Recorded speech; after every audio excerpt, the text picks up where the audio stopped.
everybody. These T-birds just happen to be watchers of my shit. My name is JImmiPynk, and we come in peace, but we mean business.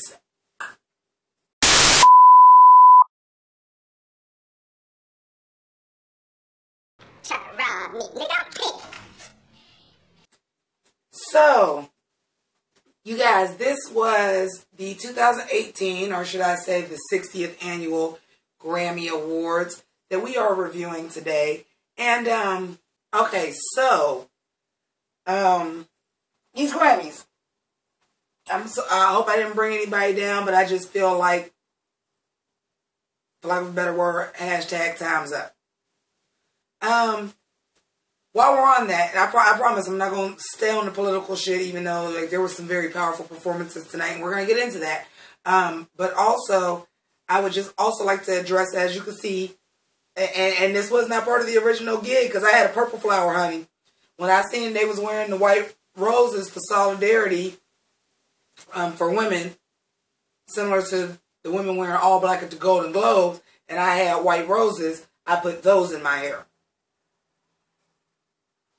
But the first thing I want to say that I thought was kind of semi-fucked up, really, I wouldn't get an empty pack of cigarettes, wouldn't I? The one thing that I would say that is real fucked up is, and I could be wrong, and if I am wrong, please go down below and comment, but I only seen 2 black male artists that actually wore white roses, and one was Kendrick Lamar and the other one was Logic. For those of y'all that didn't know, Logic is half black, half white. Those were the only 2 guys. And nobody from the hip-hop community. And like I said, if I'm wrong, I know there were several red carpets, and I wasn't really paying attention because I was getting engaged during the red carpet. So if there were some other ones, let me know. But I know I seen Lil Uzi, I seen Big Sean, I seen Jay-Z, I seen John Legend. I know he's not a rapper, but well, let's just say black men in general, not just rappers. I only seen 2 of them with them white roses on. And that is very scary to me. As somebody who grew up as a member of the hip-hop community, as somebody that is an artist. Well, I'll say is an artist, even though I'm re-releasing an album that came out before. And we know that hip-hop is very misogynistic and very homophobic, and probably because it is the newest genre of music, will probably be the last one to change. And that's fucked up. Alright, let's get into the shit. So, let me get cheery. Matter of fact, fuck it. Cheer up. Let's change this.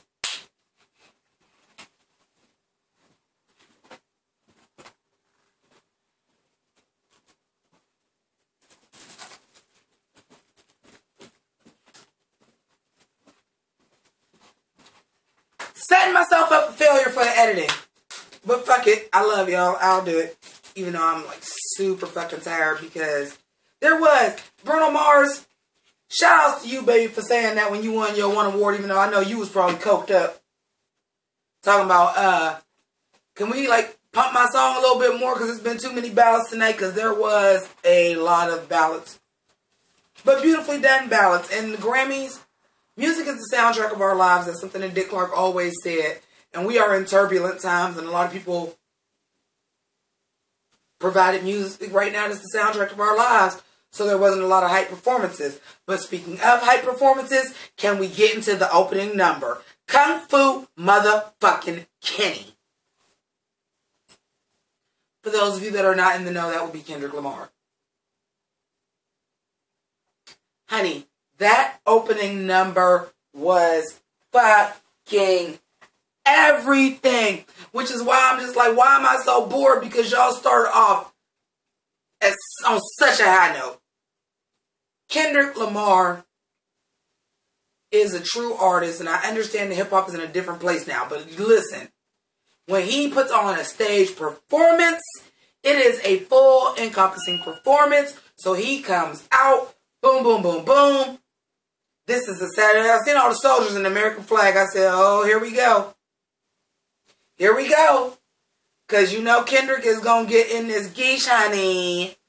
But it comes up, this is a satire by Kendrick Lamar. And I'm like, well, what is this all about? And then, like, the scene switches. And then Bono and the Edge come out. I'm like, bitch!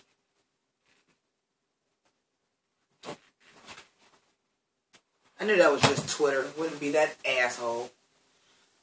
Twitter and the Edge come out. Bono and the Edge come out. I'm like, yes, wonderful, great. And then all of a sudden, Dave Chappelle pops up. He's like, the only thing that's worse than being honest about black men in America is being an honest black man in America. No more Dave Chappelle. I'm just like, okay.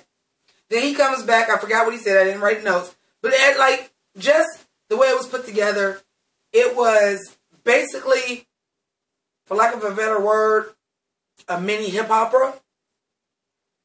And I was here for it. Then you come out, you get your host, James Corden. He says this couple words, and then bam, we right into Lady Gaga. I'm like, bitch, y'all is trying to give me the motherfucking vapors. Clutch the pearls. Y'all trying to give me the vapors at the very beginning of the fucking show. We ain't even 5 minutes in yet, bitch. And we get Gaga and her runway look. And I was going to do the pictures and everything. But I was looking like throughout on the commercial breaks. And these pictures of this shit just wasn't popping on because it's on regular TV. I couldn't screenshot from the computer. So, no pictures. Sorry about it. And Lady Gaga comes out and she makes the speech. This is about my father's sister, which I don't know why she didn't just say her aunt. But whatever. Joanne, and she's got her piano, the angel wings laid out. She's got this gorgeous, like, white, frilly, angelic looking gown. She sings that. She sings, like, this little part that she wrote. I don't know if it's on the album because I didn't listen to the album, Joanne. But she says this little part, but I know how Gaga get down. She remixes stuff sometimes, and that was probably something that she did special for that. And then she says, in a whisper, time's up.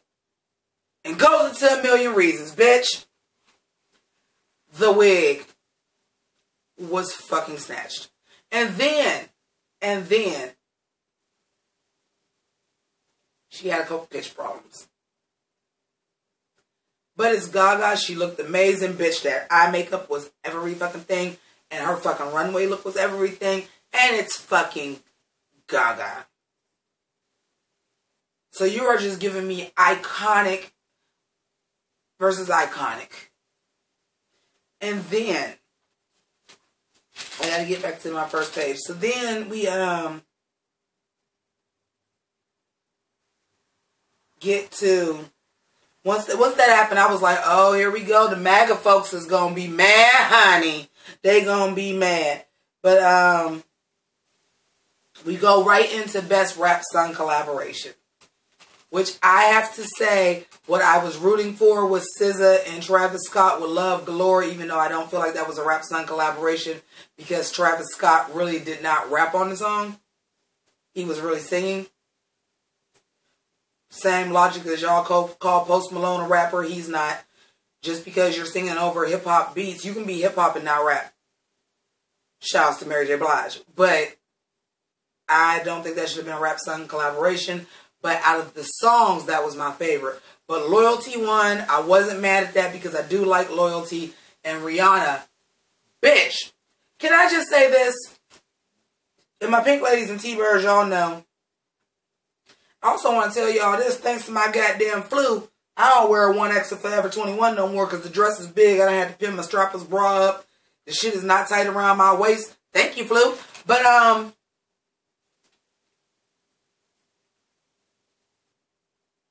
I'm just going to say this right now.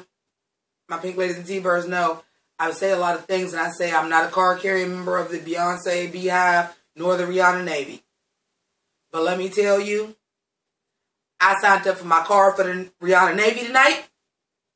We'll get into that in a minute. But that brown patent leather, which wasn't even a dress, was a motherfucking coat, and matching boots was every fucking thing. And then I'm just waiting for... Now, I could be wrong. Don't clock me, because I'm not saying this for sure, but I'm just saying. Riri you starting to look a little bit Team Thickums. Is we gonna find out like a couple months that you having a baby? Or maybe we find out in a couple months that she had a movie coming out. But Rihanna was looking a little Team Thickums, but I love that coat and the matching boots, and it was brown patent leather, and not the cheap plastic shit that they used to have at Rave and G&G. Real patent leather. And it was everything. But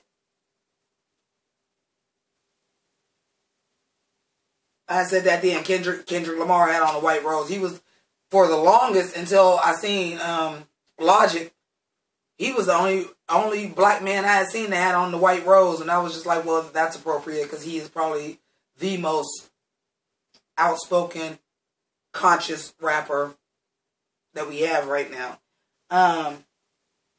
I found out Jay-Z won some kind of something icon in 2018. Dope.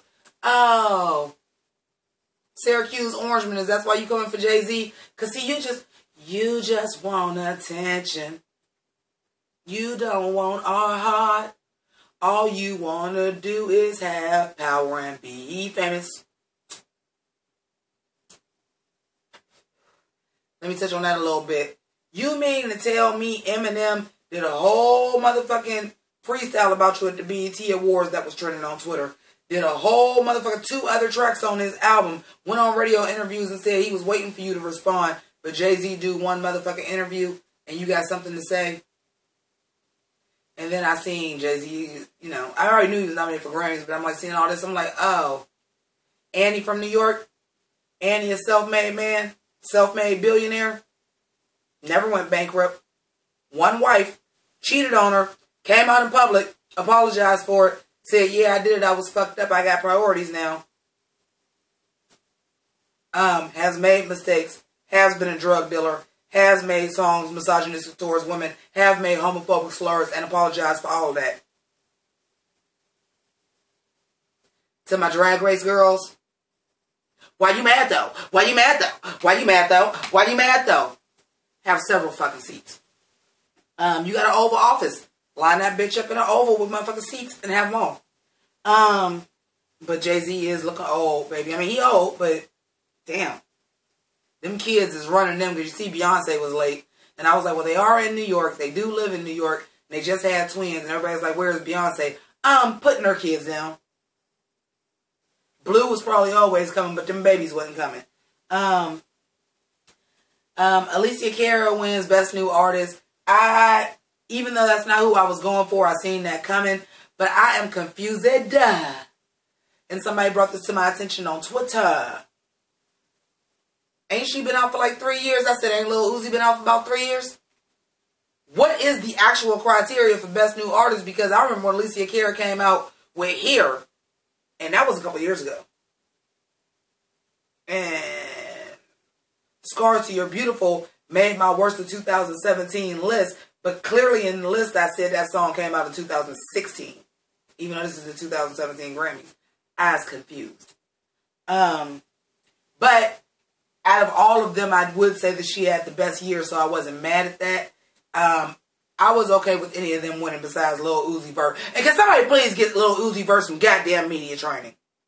You on the red carpet talking about some, what's your plans for the next day? Wake up in the morning and eat Pop-Tarts? How you gonna celebrate shopping? I just like to shop. I'm like, you just an ignorant ass nigga ass. That's why they don't like us. Quit fucking. It's a difference between unapologetically black and feeding into the stereotype. And Lil Uzi Vert, you are the fucking worst at feeding into the fucking stereotype. Seriously. I'm sorry, that would be Kodak Black. But you a close, goddamn you in that top 10, bitch. So, Little Big Town. I have to tell y'all something, my Pink Ladies and T-Birds, and we've talked about it before, maybe. I like all genres of music. I do not hate country music. I just like old school country music. My grandmother is originally from, her people is originally from Georgia or Alabama. I just remember Alabama, Georgia, Alabama. In any case, I grew up listening to country music and Motown. When I was at Grandma's house, it was some Charlie Pride, it was some Oak Ridge Boys, it was some Dolly Parton, it was some Kenny motherfucking Rogers. and it was a whole lot of Motown. So I do like country music. I don't like bro country. I don't like pop culture country. I like Little Big Town. I ain't buying no album off of Little Big Town, but they're good. Why do y'all gotta announce the song is by Taylor Swift? Oh, is it because she just wrote a whole fucking album full of fucking trash and y'all want motherfuckers to know she can still write fucking music? She can still write country music. She can write country music. As far as current pop and trying to be Rihanna, Beyonce, Fergie, Ariana Grande, and all of the motherfucking above, you ain't got that, boo. But I'm glad you wrote this song for Little Big Town, well, because it was good for them, and they sounded good singing it. Best pop performance.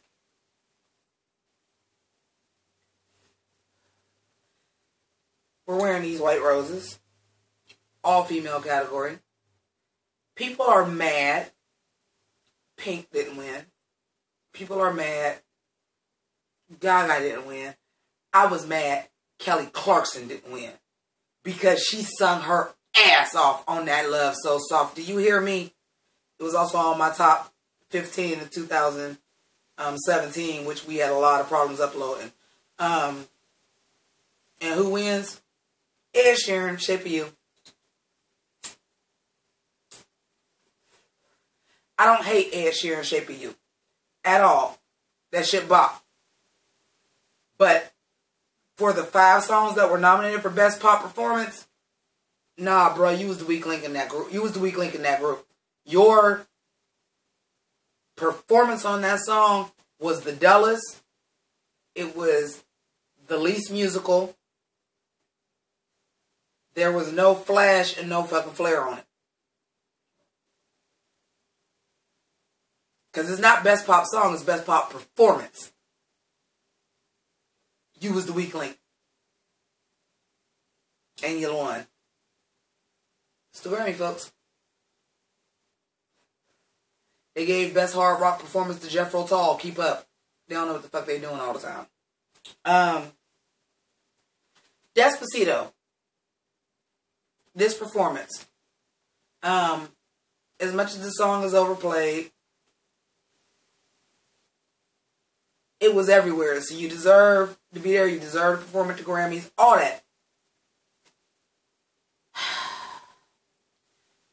Got these dancers. It's kind of a slow song to do a good dance performance to anyway.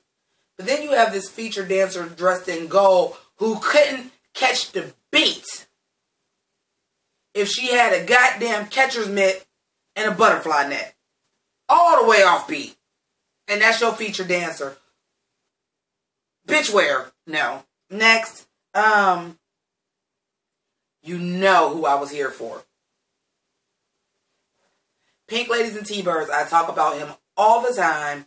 I love him. I loved him before I knew he rapped. I know him from Community. Then I found out he was a writer on 30 Rock. Then I found out he was a rapper. He is Lando Calrissian in the Han Solo movie, even though I'm not real big on the standalone Star Wars movies, but I will go see Han Solo because he is in it. And that is Troy Barnes himself, a.k.a. Donald Glover, a.k.a. Childish Gambino. By the way, Atlanta Season 2, here for it. I'm here for anything and all things Donald motherfucking Glover. The voice of Miles Morales. The Prowler in Superman Homecoming. This man, what can't he fucking do? And he gets up. Y'all all thought he was going to sing the fucking Get Out song. Which, by the way, is called Redbone.